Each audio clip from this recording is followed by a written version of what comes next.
Good morning guys, today we've got here Motorola Razr 70 and let me show you how to reset all the settings on this device. So first of all, enroll the settings, then find and select System and reach Reset Options. Here you've got the Reset Device Settings, so just mark it.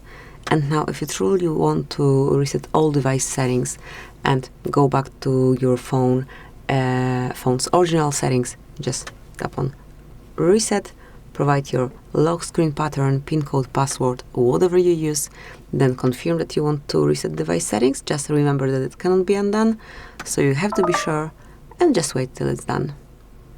So that's it, that will be all. Thank you for watching. Please subscribe our channel and leave the thumbs up.